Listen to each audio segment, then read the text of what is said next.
Well, good evening, everybody, and welcome to Charlton Live, sponsored by the British Institute of Kitchen, Bedroom and Bathroom Installation. My name is Louis Mendez. This is our first show of 2024. I hope you guys all had a fantastic Christmas and New Year period, very much away from the football. Joining me to look back at that period and, of course, ahead to Saturday's trip up to Port Vale. First up, top right of the screen, Joe Puddyfoot. How you doing, Joe? Yeah, great. Lovely festive period. Lots of brilliant presents. Unfortunately, quite a lot of football as well. But it's a new year, so got to have at least 4 days off. It's been a bit of an upside. Yeah, it certainly took the edge off the festivities, isn't it? The old Charlton there. But yeah, we'll discuss that shortly. Bottom of the screen. Also joining us there is Lewis Cat. How you doing, Lou? Yeah, I'm not too bad, mate. Thank you. How are you? How was your Christmas? Yeah, it is ruined consistently over and over and over by the football, unfortunately. But other than that, it was fine, mate. Thank you. Yeah, good evening to everyone joining us in the chat as well. Loads of you guys in there already. Bob Roberts in there, Andrew's in there. All hell let loose. David, Jeff, Dudley, Poward, Keith, Sam, Jay, Paul, Scott, and Sam Cuts. They're all in there. Let us know what you've made of things since we were last here. We're going to hear some of the moments that have happened since we were last here. Bear in mind, our last game that we previewed was Burton, so we've got 4 games to discuss. A lot of disappointment, unfortunately, in there. We're going to look ahead to Port Vale later on in the show, perhaps do some transfer talk as well. But yeah, we've got Mike Baggerley from the Valiant newsletter who's going to let us know a little bit about Vale before our trip up there, and we'll hear from Michael Appleton as well. But let's just remind ourselves of what's happened since we last show. Our last show was our Christmas special, which was the preview of the Burton game. We'd have to say it wasn't a very Merry Christmas for the Addicts.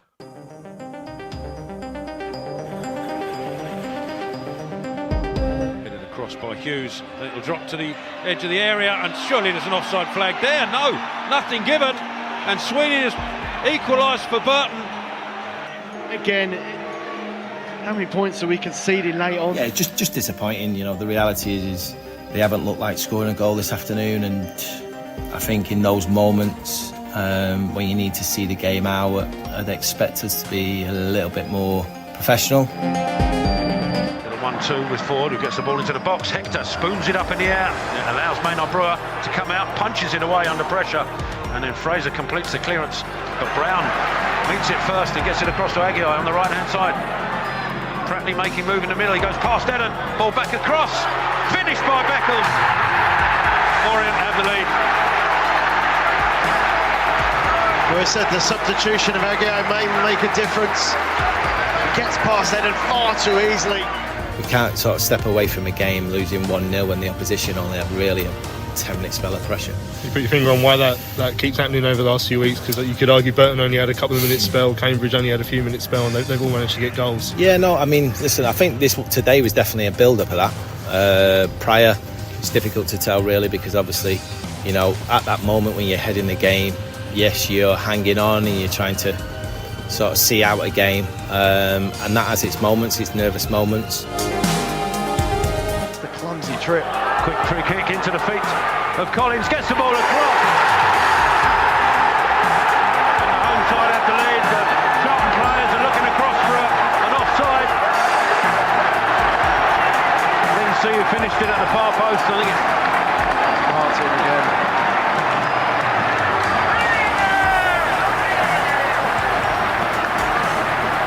Charlton, I mean, we've said it once or twice, well, more than once or twice in this game, we switched off. If we took the last 2 minutes of stoppage time out of like the way you sort of thought and the way you see things, then you'd be absolutely delighted because the performance was top draw. We'd probably be coming and being disappointed if we've actually got a point. Air of anxiousness in the Valley crowd as Smith takes a shot! And that's gone beyond Maynard Brewer and into the back of the Charlton net. I was just about to say, actually, Tel, when there was a bit of a breather, we've gone very, very defensive since the substitution. Got to say, can't ask any more of the players. Well, they gave me everything they could. Because you understand the reaction from the fans, of course, with the run results that's going on at the moment. Yeah, but there has to be perspective as well, which there never is in football. So yeah, I complete it. You win and everything's fantastic. You lose and everything's not fantastic. That's the business we're in. I get that. What's the perspective that you'd like the fans to sort of understand at the moment? We've got 9 injuries and probably 6 or 7 are probably first team regulars. I think that's the reason that Charlton are in this current run and is... Well, in the first probably 7, 8 games and we've been here, we never lost a game. We looked like we were going to roll teams over 3 or 4-0.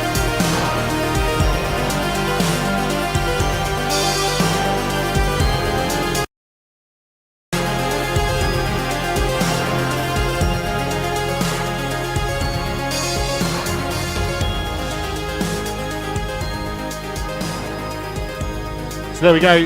That was a look back at some of our fixtures over the festive periods, and some of the reactions from the Addicts boss Michael Appleton as well.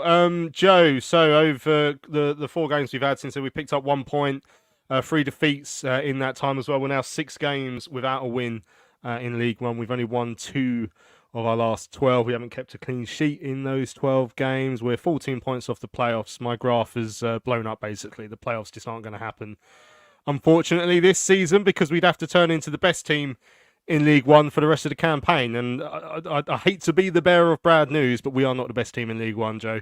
That Christmas period has killed us. It's over. We've ruined the season again. And 4th of January, the season's over. Yeah, I don't know who asked Father Christmas for another season in League One, but whoever it is needs to look at themselves in the mirror because he is delivered. Well, actually, maybe not. We're relegation form at the minute. Let's not be too optimistic, I suppose. All 4 of those games as well, similar patterns. Burton, it felt like we were going to throw that one away. Surprised it took so long. And then the losses just been abject. I mean, we've been a long way off the pace, and you just don't see us getting a result at the minute. I'm pretty astounded that Appleton is still here. I don't know how long this can continue, but you lose at Port Vale on Saturday, and you're looking at a really, really tricky run-in. And these are meant to be the easy games. The festive period should have been a really buoyant period for us where we're picking up some points and looking up the league, and we've come out of it looking over our shoulder. And it's basic errors in defence, not marking people, falling asleep after 80 minutes. And then on Saturday we went to a back 6. On Monday, sorry, we went to a back 6 before the goal. I don't understand what is happening at that club. And we brought in a man to work with a young squad. He's blaming a lack of experience. It's just not what he's saying isn't in tune with what's actually happening on the pitch. He's got enough experience to not be as poor as we are. So I don't know where we go from here, but I think everything for Appleton rests on that game on Saturday. It could be quite an interesting atmosphere if he doesn't get a convincing win. Just to get you, while you're still here then, Joe, just to get your perspective, you said you're surprised he hasn't gone. Are you at the stage where you want him gone already, even when he calls for perspective with the injury problems that we've got, particularly up front? Yeah, gone. I've been done with Appleton for a few games, actually before Christmas. The persistence of playing May on the right wing, the persistence of playing Fraser over Watson. I don't understand either of those decisions, and I don't think the average Charlton fan will be sitting there looking at that thinking he's setting us up for success. And how do you persist with a manager who, from my view, is deliberately harming our season and our prospects? Because if we lose Louis Watson, who is a cut above the likes of Fraser in that midfield, he's making our squad weaker for the second half. And if you take Appleton's 6 matches with Anike out of the system, we would be 1 point or goal difference outside of relegation zone. So he's unless he gets Anike back and fit for the rest of the season, we're in trouble under his current philosophy.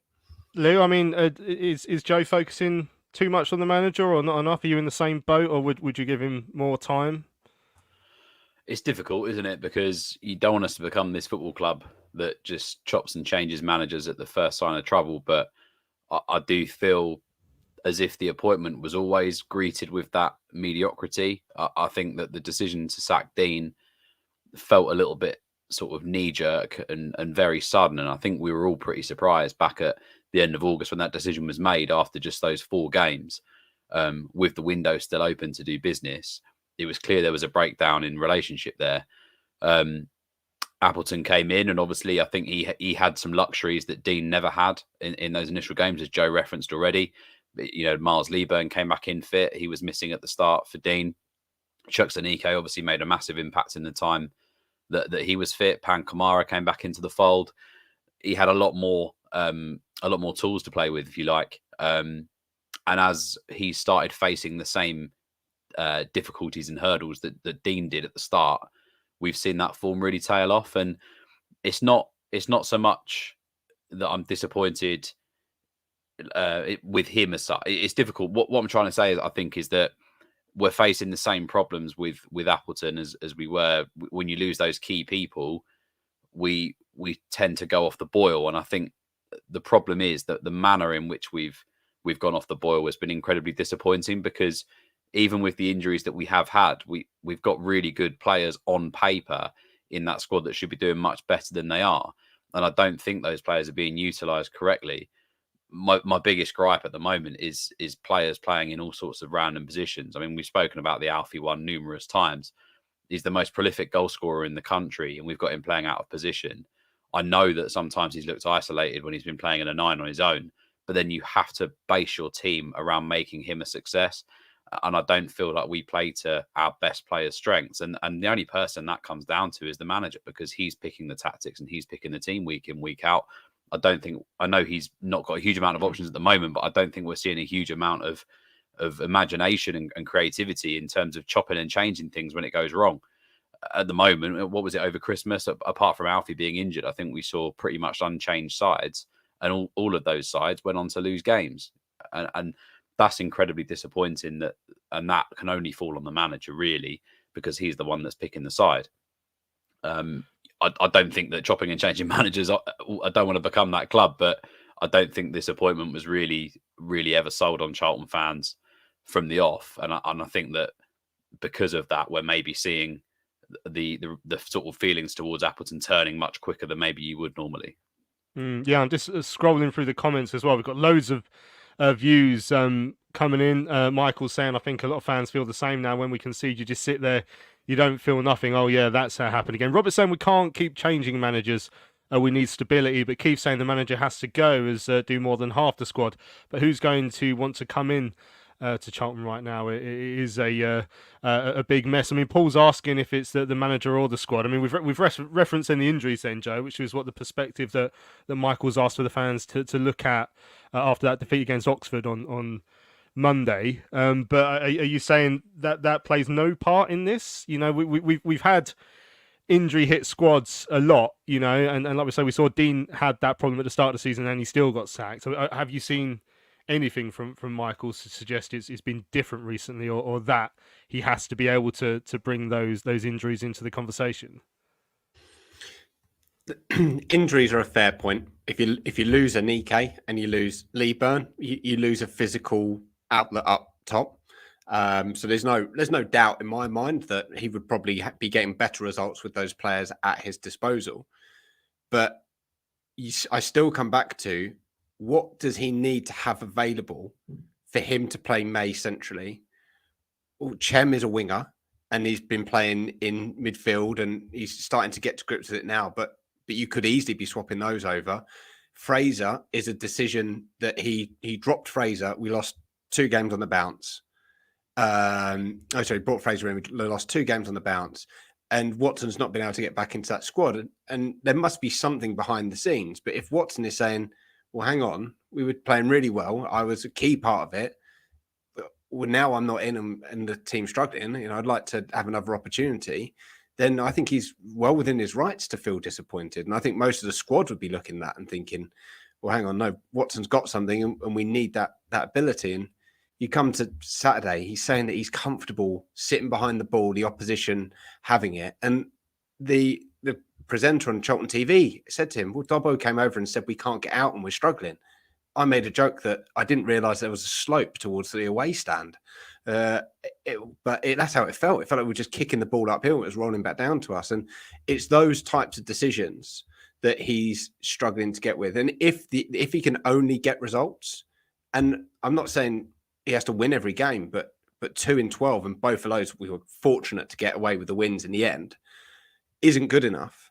and he's not. He's deliberately making decisions that make us worse. So what's he need to make it work for him? He needs the best squad in the league, and then who might scrape us into the playoffs. And that's just not good enough. You need a manager that makes you more than the sum of your parts. He's working actively to make us less than the sum of his parts, from my viewing of the games that we're watching at the minute.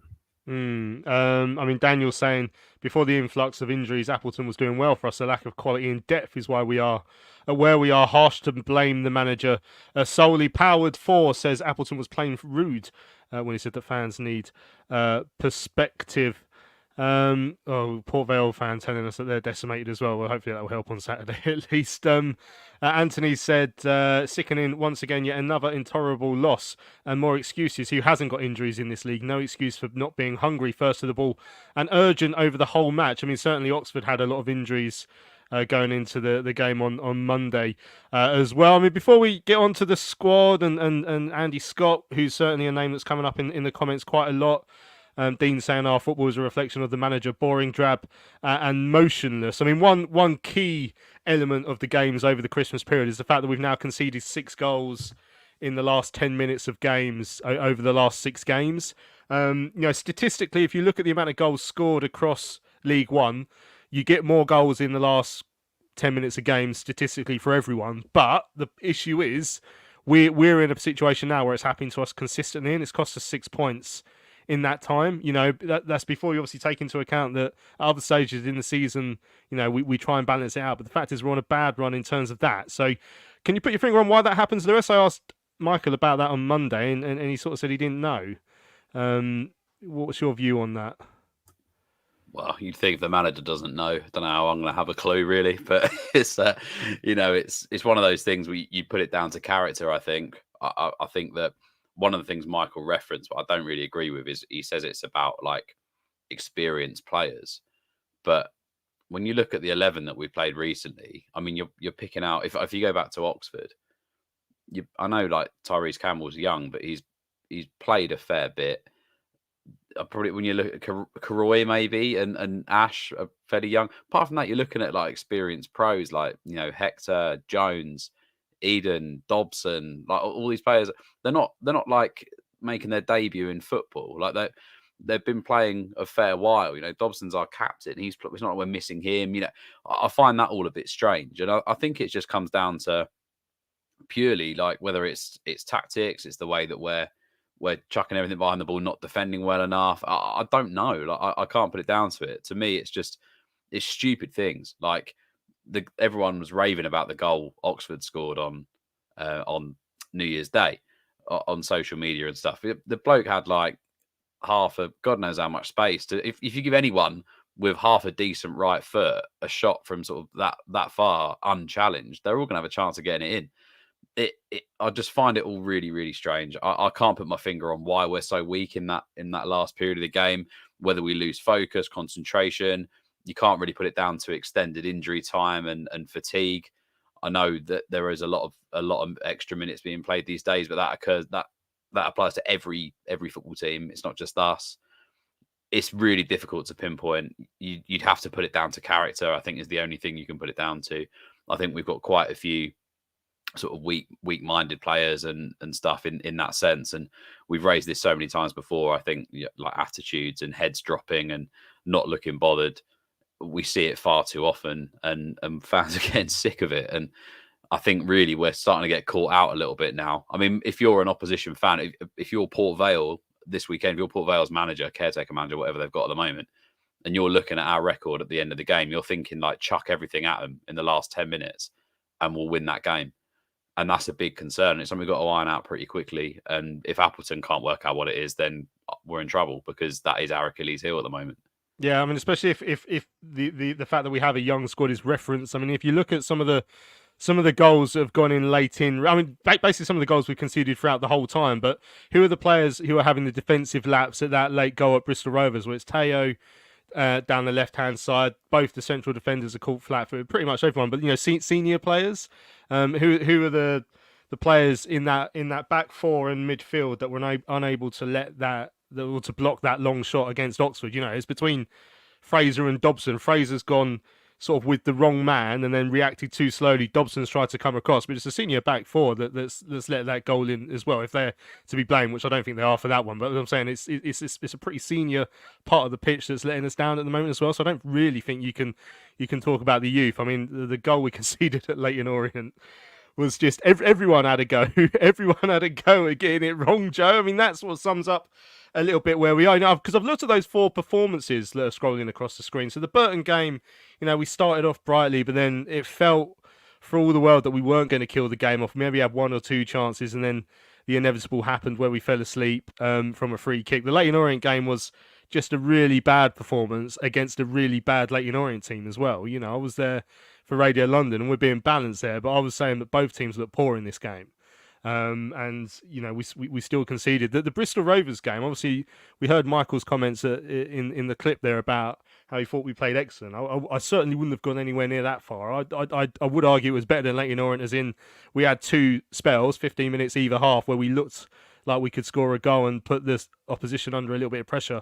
But that's in a way even worse, because we can still find a way to throw away games at the moment. Lack of concentration, whatever you want to call it. And Oxford, again, it felt quite inevitable after a really bright start that we were going to concede, because we were getting deeper and deeper, and that mistake is always in there, even if it is a bit of bad luck with the fact that the geezers who's literally never scored a goal before was pinged one 40 yards out into the top corner. It's still us that gave him the space, invited him to have the shot. So, I mean, what does that say about even the senior players at the moment, Joe, that these lapses of concentrations or these mistakes, even when they have a slightly better game, they're still there, and it's costing us, it's cost us already. It's too late to get into the playoffs now with what we've done. Even if we go and sign 4 Messis and 5 Ronaldos in January, we're not going to get into the playoffs because we've just left ourselves too much to do.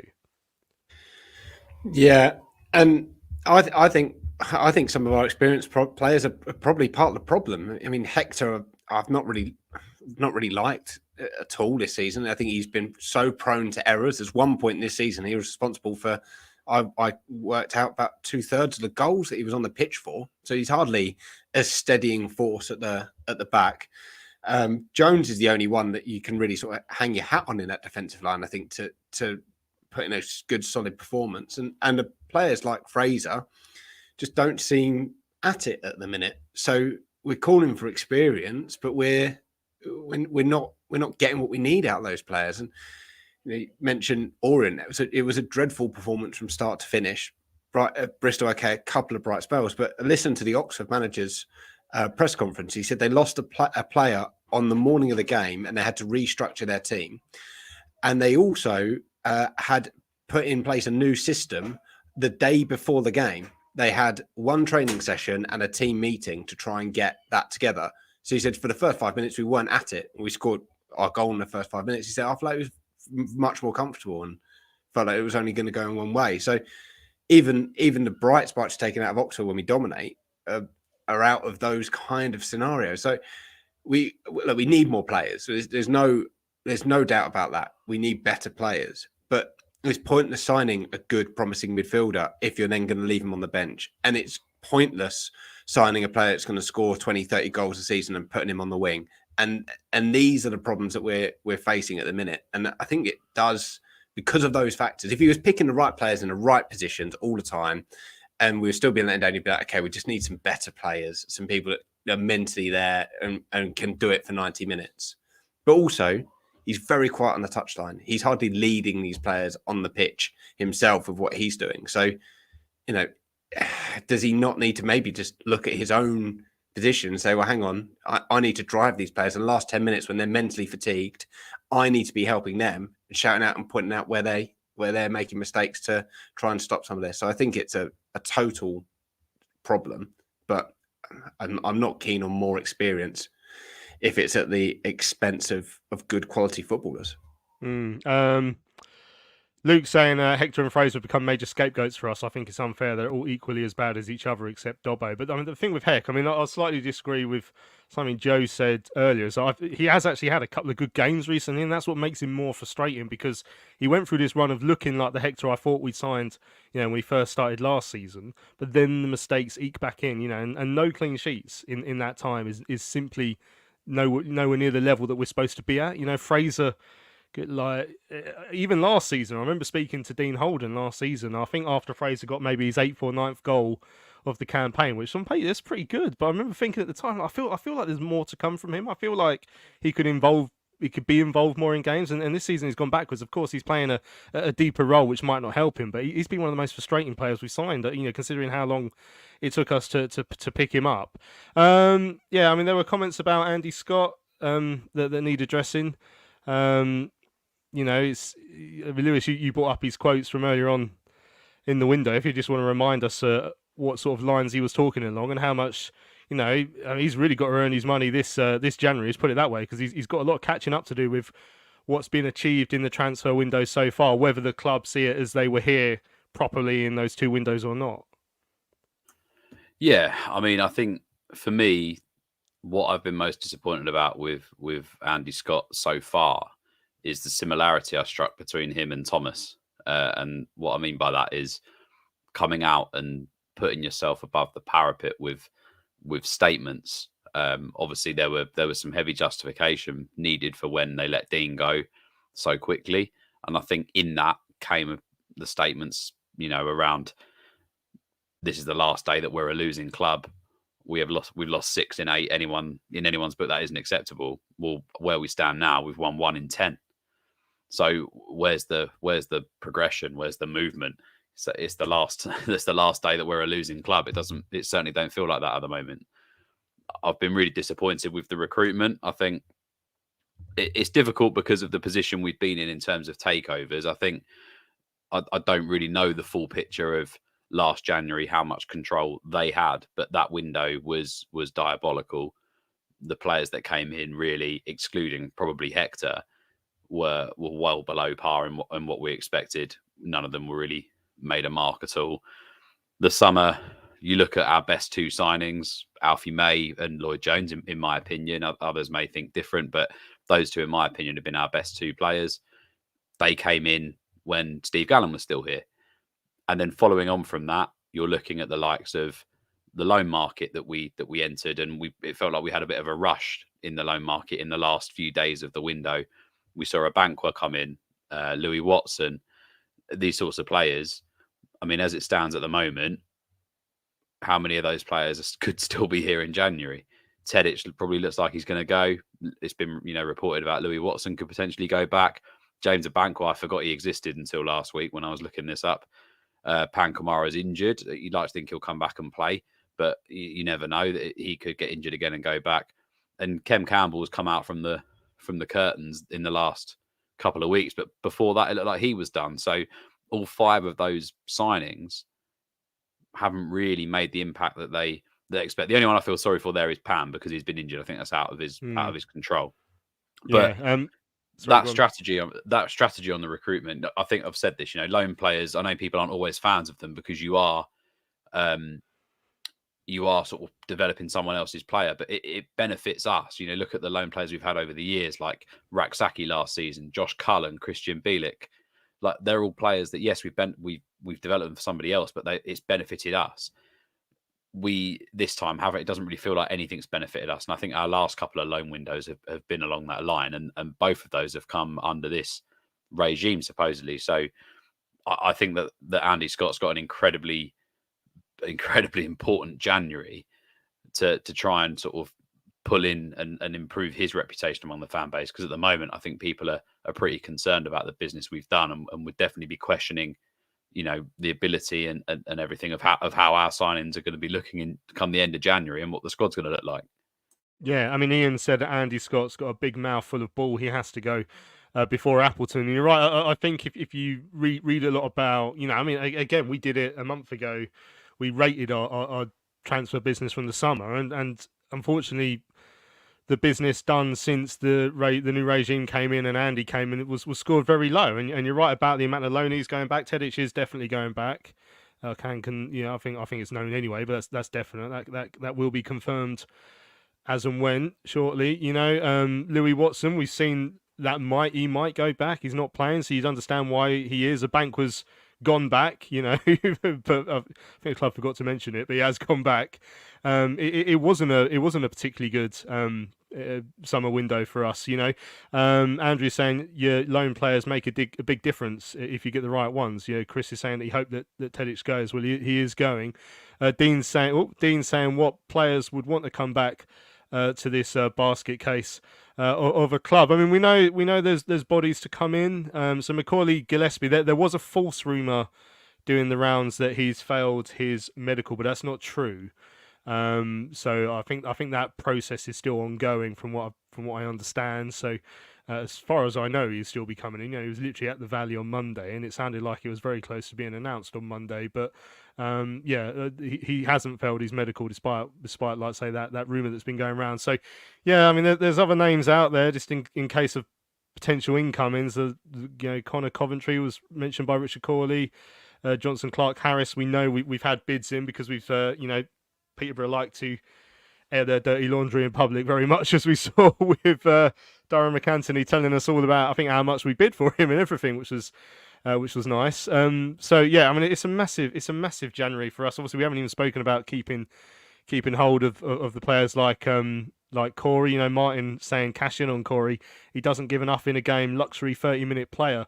I mean, I hold an opposite view of that. I think if we lose Corey, especially if Alfie's going to be playing on the far side and not getting involved, the only way that Alfie playing on the wing can work is if Corey is on the other wing and is constantly feeding whoever the central striker is, who's got to be better, and Alfie can come in and join as a two. That's the only way I can see that working. That's the only way he got his goals when he was playing in on the wide area earlier on. He's now gone 3 or 4 games without a goal. So I asked Michael Appleton about that after the Bristol Rovers game. You could sense the frustration from him that he's being asked that question by the fans, because he said he scored goals out there before, he scored goals 10 before.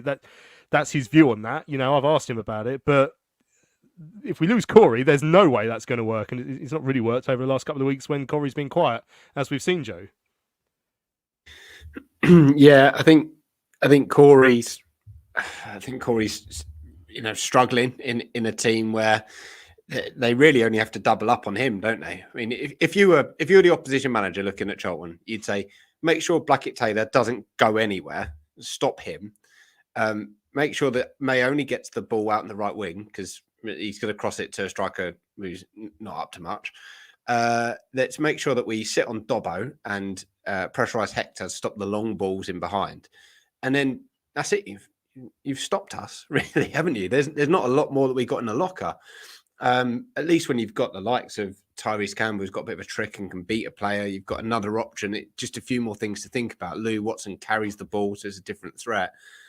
But if you're going with the lineup that Appleton has been choosing, you have one way to score goals, which is it bundles up in the box somewhere and someone taps it in. You get an absolute screamer that you're not expecting, like Claire did last season, for instance, that just out of nowhere. Or Blackett Taylor beats someone and scores, or Blackett Taylor beats someone and someone finishes off a cross. That's it. That's plan A, B, C, D, E, all the way through to Z. So lose Blackett Taylor from that, and you don't even have plan A anymore. So both him and Dobbo are massive for us. I'd be very surprised if we had either of them in February, because why would either of them want to stay if they've got championship opportunities right now, and be in this kind of system?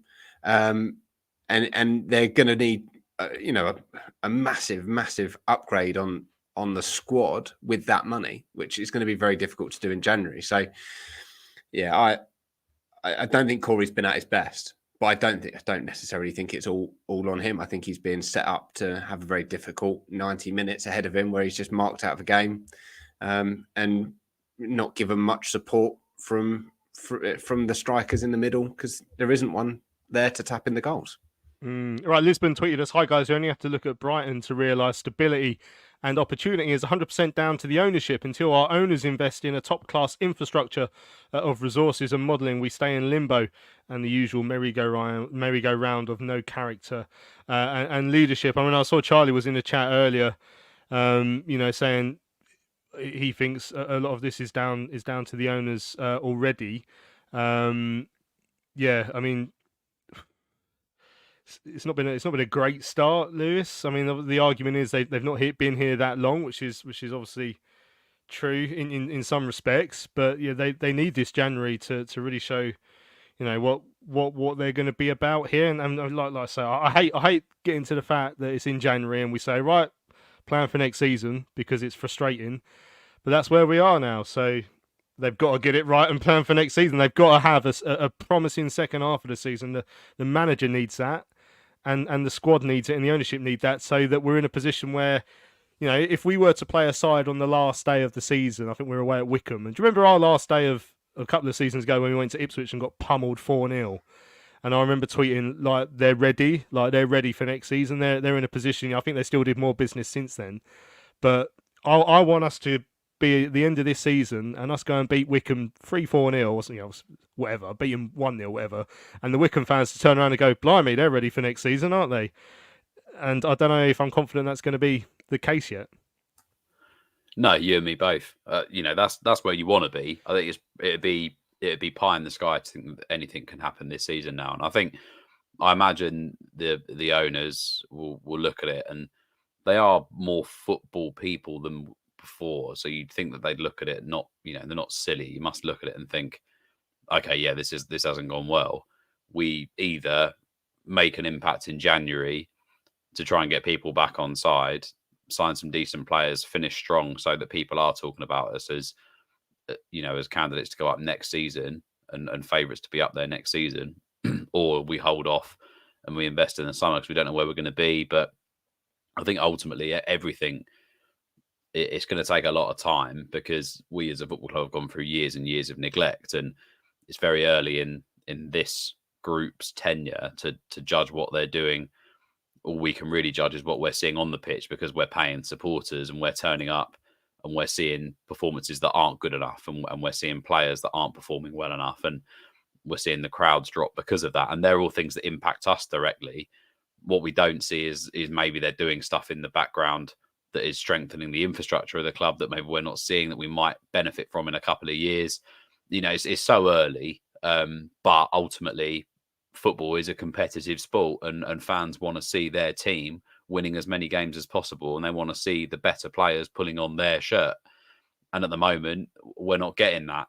As a Charlton as a product for the supporters isn't attractive, and there's a lot of work to be done to make it that again.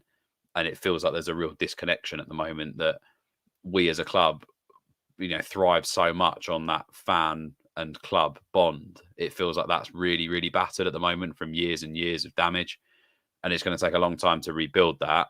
But what isn't helping at the moment, of course, is that the football isn't good enough. And ultimately, I think we need a strong January, and to finish this season strong, to try and get everybody back on side so that we can all push forward together next season on and off the pitch.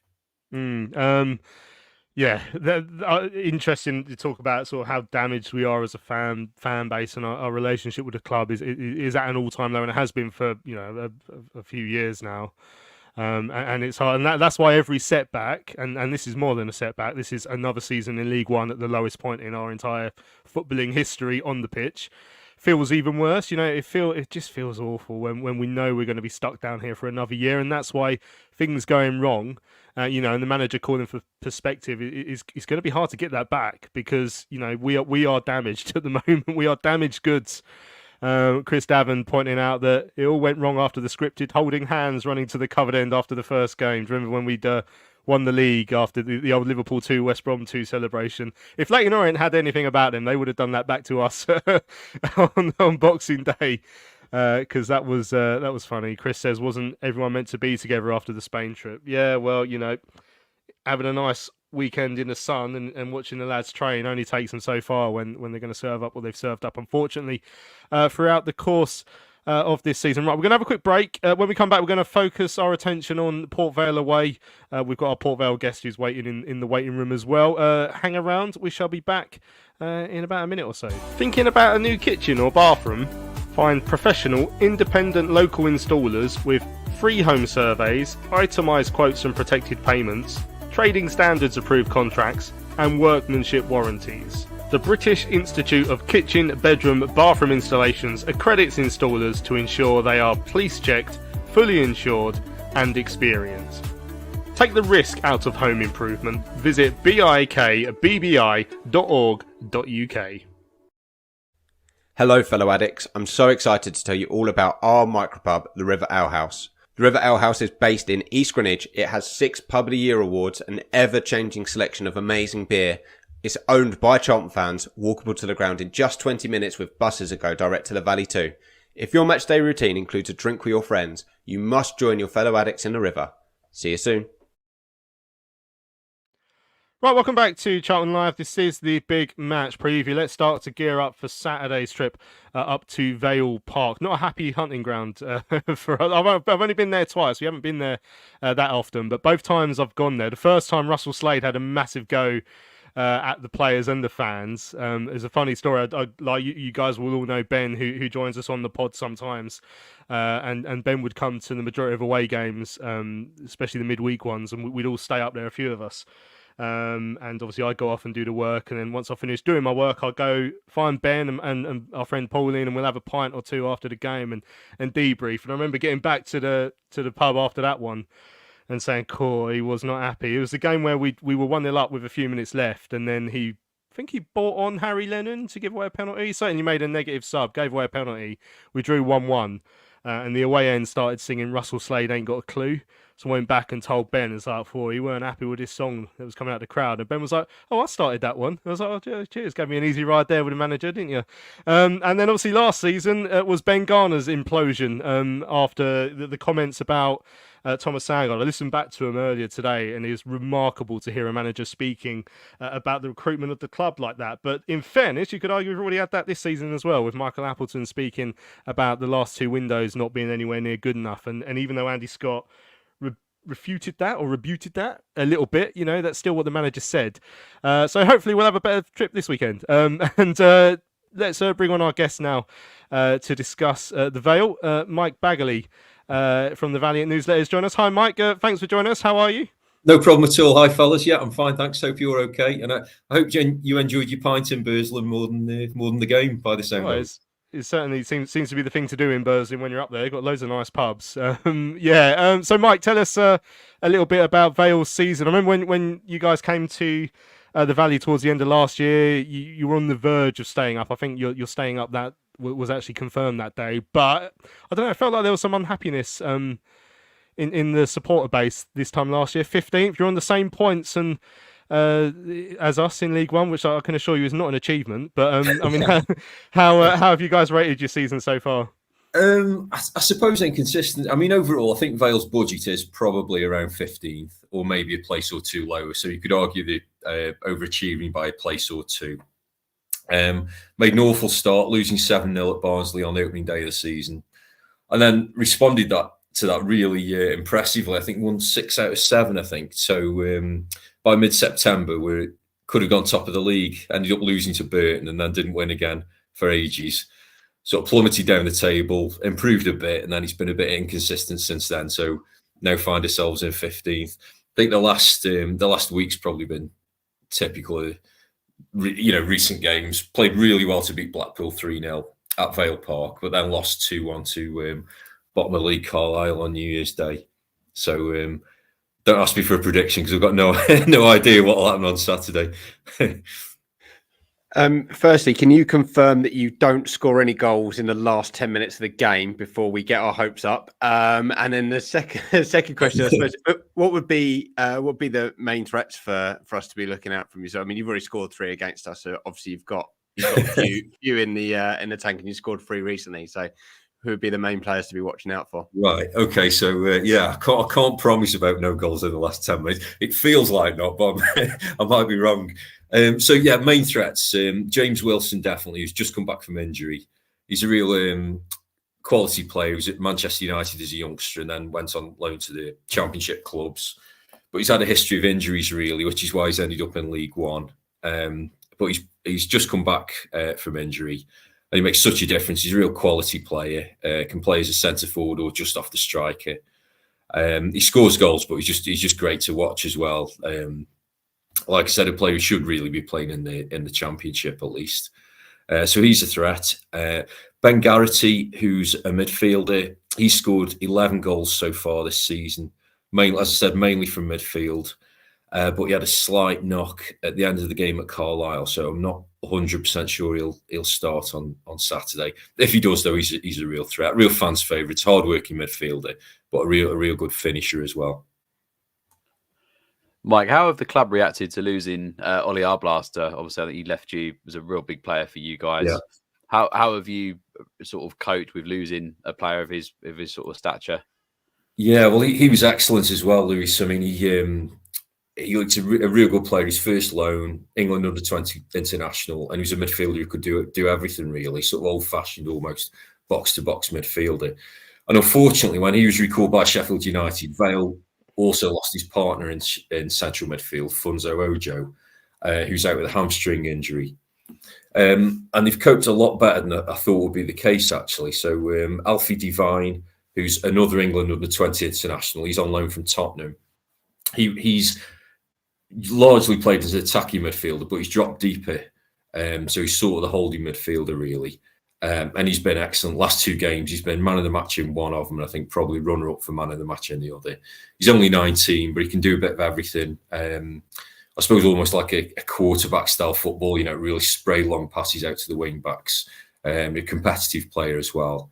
And then Garrity, who I just mentioned, has been playing a little bit deeper than usual in midfield as well. So actually, Vale have, although the shorter numbers, those two have done a good job in sort of covering for Arblaster and Ojo.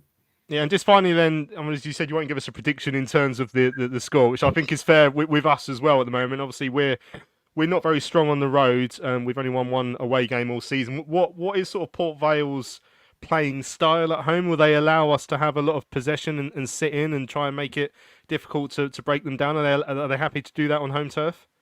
Generally, Vale have tried to have a sort of possession-based style, and that's been a sort of bone of contention actually with supporters, because they have changed to that style this year. Some fans like it, some fans don't like it at all. They don't like Vale play with 3 at the back, and they don't like seeing the 3 centre halves knock it about to each other, back to the keeper, and so on. But Vale have generally had more possession in games than the opposition. There was a change to that though in the last home game where they returned to Blackpool, who came and kept the ball really well, but didn't really hurt Vale with it. And Vale were prepared to sit in and sort of pick the moments really to go forward. So I suppose they might go with that game plan. That's not much of it. It's not really a definitive answer, but they can do both. But generally, it's been they've tried to keep possession and unpick teams that way. I think it might suit Vale if Charlton come and have a go at them though. That'd be very interesting because, just to see how we approach a game away from home, where I feel like we can be quite good on turnovers. That's what we were doing on Monday against Oxford. But yeah, interesting game. 14th against 15th in League One. Can't wait for it. Mike, thanks for your time. I'm sure I'll see you up there on Saturday. I look forward to seeing you. Thanks very much. There we go. That's Mike Bagley from the Valiant newsletter, giving us a lowdown on Port Vale ahead of Saturday's trip up there. We should hear from our Addicts boss as well, Michael Appleton. I asked him just to look ahead to that game after the defeat against Oxford on Monday. Every game's massive. Every game's massive. Every 3 points is massive, and that's our attitude to it, and always has been. We've certainly, apart from possibly Leyton Orient, even though we were the better team in that game because it was a dull game, but apart from that, away from home, some of the performances have been pretty good of late. So if we can pick ourselves up, which we will, there's enough spirit in that group, in that dressing room. I've seen it after the game there. Then, yeah, we're more capable of going to Port Vale and winning. Do you think Alfie's got a chance to be back? Obviously, it was 50-50 before today and didn't feature. I hope so. Obviously, I think that it was, a little bit gutted and disappointing that he wasn't available today. Obviously, he was suffering a little bit, as we mentioned, at Bristol. But I'd like to think and hope, with a clear week, that we can put ourselves in a position where we maybe get him on the pitch. There we go. That's Michael Appleton looking ahead then to Saturday's trip up to Vale Park. All hell let loose is saying, do we have to? I'm afraid we do. That's the hardest part at the moment.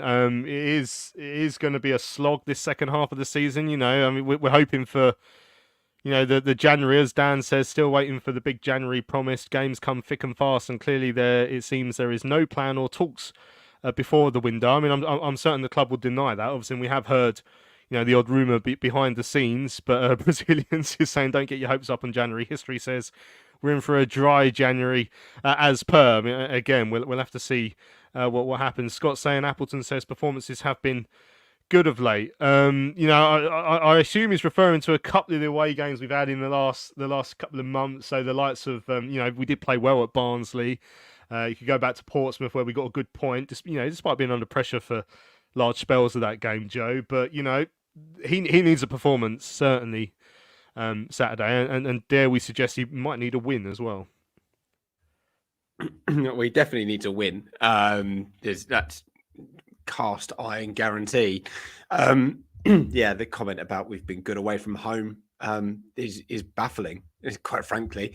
He's talking after a 1-0 loss away to Leyton Orient and a 2-1 loss away to Bristol Rovers, where we were second best for the majority of both of those games. So but then he thought we deserved the win at Bristol Rovers, so that probably says more about him than it does about anything else. It's gonna be tough. I mean, if they've got youth and energy in midfield, which sounds like they do, 19-year-olds floating about, they're going to run for days, aren't they? And them against Fraser's legs is going to be a bit of concern. I know that he's talking about potentially having back the likes of McGrandles and all of these players that he thinks are going to make a difference, but he has to go. He has to win, and I think he has to win well. I mean, scraping a 1-0 off of someone's backside, I don't think is going to particularly cut it for the majority of fans. And after that, we've got the likes of Peterborough. So we really do need to try and get some points on the board so that we're a little bit further, a little bit more cosy away from that relegation zone before we start going into that really tricky run. But I think for me, looking forward, Vale, Burton, Northampton, they're the three. They're three big crunch games, and Appleton's going to need to make sure he's got the squad fired up, ready to go, right team, and really get the results that he needs in all of those three. I mean, the sad thing is we said something very similar before we went into the run of 3 games. Do you remember before the game against Burton, I highlighted that I think 7 points out of 9 minimum before we go into that Oxford game on New Year's Day, and we got 1. 1 out of 12. It is problematic that we're not putting away the teams we'd expect to at this moment in time, because, I mean, statistically this season we're getting better results against the bottom half. As Joe mentioned there, don't look at the fixture list for February. Goodness me, we've got some real tough ones. Derby, Bolton, Portsmouth, Derby twice in February, in fact, because we've got them starting and the end of the month. So someone mentioned earlier, Jim Cognito, about Corey Blackett-Taylor saying something along the lines of he wondered if we'd be better off without him in the long run because he might make us a bit one-dimensional. I'm just trying to find the comment, but that's pretty much what he said. Here we go. He said, I think we'd be better off without Corey. He only suits one formation, which throws the team balance off kilter. I mean, is that how you see it? I mean, I just don't know if we've got anything anywhere near creative enough elsewhere in the side for that to be true. I mean, maybe in the long run, if we back it up with better players, but I just can't see it because we historically don't. No, I don't really get that. I can see what he means. Like our go-to and plan A is always get it to Corey, hope that Corey can skin his man and get a ball in the box and that it pings off someone's toe. But I suppose when teams suss Corey out, which when he seems to be our main outlet, obviously ignoring Alfie, like our main outlet, people are going to target him and they're going to double up on him and make it very difficult for him to play to his strengths. I don't think taking him out the side would do us any favours at the moment, because I don't know who you would put anywhere else to give us more of an option. I look around at the squad at the moment and I look at the team and I think if I took Corey out and I changed my tactics, what would I do? And I can't really see it. So yeah, I find it really bizarre if we did take him out. So at the moment, he's our most effective player, isn't he? He's the only person that can make something happen and can create as well as score. So I think it would be a little bit silly to sort of suggest that we'd be better without him, especially at this stage anyway. Yeah, Brazilians saying better to be one-dimensional than non-dimensional. Chris saying it sounds like 2 crap teams. I guess that's part of the course when it's 15th versus 14th in League One, I guess. Aaron Rolfe saying we play the system 4-3-3 for Corey Blackett-Taylor. All hell let loose saying, does it show how desperate Apples is that he's looking for a return of McGrandles to turn our season around. Paul saying away from home we've been poor against teams playing almost as poorly as us. I mean that's certainly the case. I mean in some of those fixtures, I mean Leyton Orient was up there with the worst. We've seen obviously Gills away in the cup was terrible. If you're clinging on to a couple of good performances on the road, you're looking at that Barnsley game and probably like the Portsmouth game, you're going all the way back to the start of November I think. So yeah, certainly work to do. There was an email actually from Richard. I should say, we're steadily heading in only one direction and it isn't up. Appleton is not the future, but there's no point in sacking him now. It will just be another panic appointment. We'll just go around and around again. Keep him and write this season off. Secretly plan for summer now.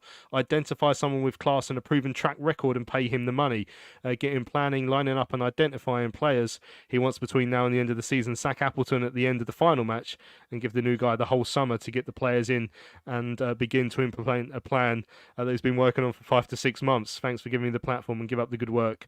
You are much appreciated. That's from Richard. Cheers for the rest. The message there, Richard. In terms of, I mean, Tom saying that Vale have no midfield. Honestly, I mean, it feels like a bit of a silly question at this point because, like I say, there's every chance he's going to be going back at some point. But Joe, who would you pick in midfield this week between Scott and Louis Watson, for example, if that decision was still available to be made?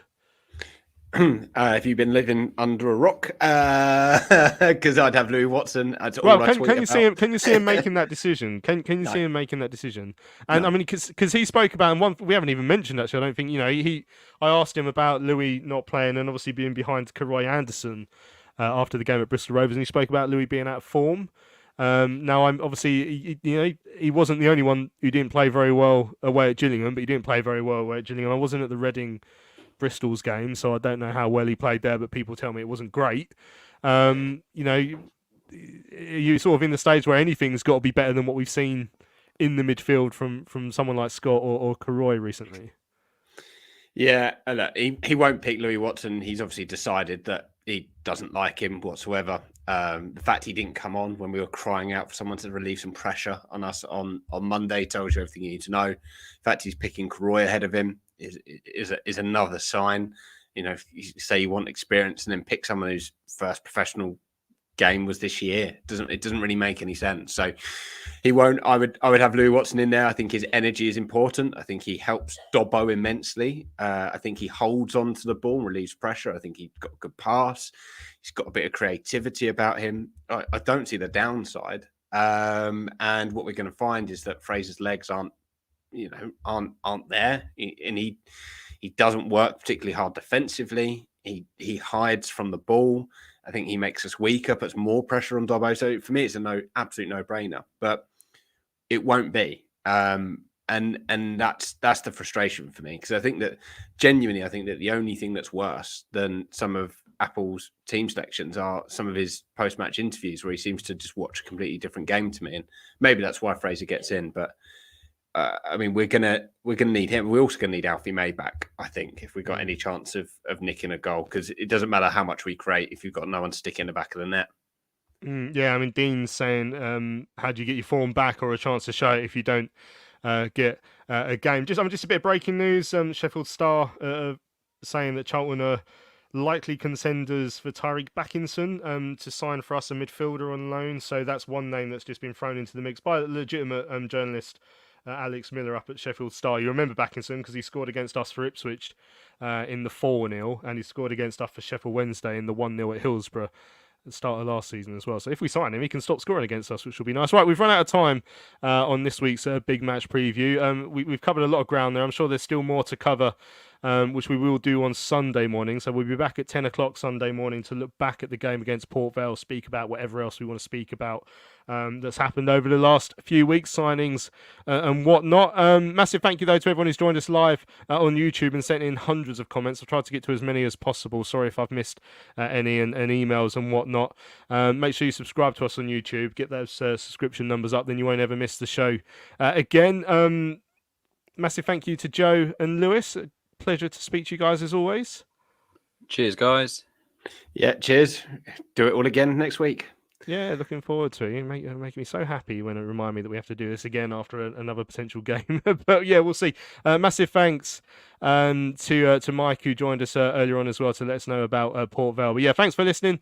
I'm Louis Mendes. This has been Charlton Live, sponsored by the British Institute of Kitchen, Bedroom and Bathroom Installation. We'll see you again on Sunday morning.